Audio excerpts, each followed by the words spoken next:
जी sir, मैंने आपकी दोनों टिकट बुक कर दी हैं 24 तारीख के और सुबह 7:30 बजे की फ़्लाइट है। जी मैं आपको टिकट ईमेल कर रहा हूँ। ओके, अल्लाह हाफिज़। अस्सलाम वालेकुम सर। वेकेशंस का प्लान था तो मैंने टिकट और वीज़ा करवाना है आपसे। सर बिल्कुल हो जाएगा। बताएं कहाँ जाना पसंद करेंगे? Turkey, Dubai?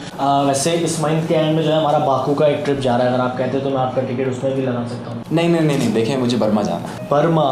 सर वैसे सॉरी टू से बर्मा वेकेशंस की तो जगह नहीं है।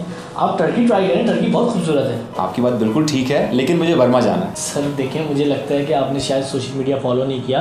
अब बर्मा के बहुत बुरे हालात हैं, लोग स्टेटस लगा रहे हैं, पिक्चर शेयर कर रहे हैं। वहाँ पे मुसलमानों को बहुत बुरी तरीके से जो है मतलब सलूक किया जा रहा है, काट के फेंका जा रहा है और मतलब बहुत बुरा हाल है सर। वहाँ आप नहीं जा सकते। देखिए मैं आपकी बात से बिल्कुल इत्तेफाक करता हूँ, लेकिन मुझे बर्मा ही जाना है। आप प्लीज़ मेरे बर्मा जाने का इंतजाम कीजिए, मुझे वहीं जाना है।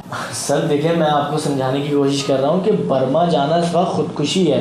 आपको कम से कम अपना नहीं ख्याल, अपनी फैमिली का तो ख्याल कीजिए। अगर आपको कुछ हो गया तो उन पर क्या गुजरेगी? इसीलिए तो जा रहा हूँ। क्या मतलब? मतलब ये कि जब तक मैं अपनी जान को ख़तरे में नहीं डालूंगा, मेरे घर वालों को कैसे एहसास होगा कि वहाँ के लोगों पे क्या बीत रही है। हमारे मुल्क का भी कुछ यही हाल है। जब तक हमारे मुल्क पे ऐसी कोई आफत नहीं आएगी, यहाँ के लोगों को एहसास ही नहीं होगा। सिर्फ स्टेटस लगा के और पिक्चर्स चेंज करके हम लोग समझते हैं हमने अपना फ़र्ज़ अदा कर दिया। ऐसा नहीं है बॉस, किसी न किसी को कुर्बानी देनी पड़ती है। लिहाजा अब मेरे जाने का इंतज़ाम करें।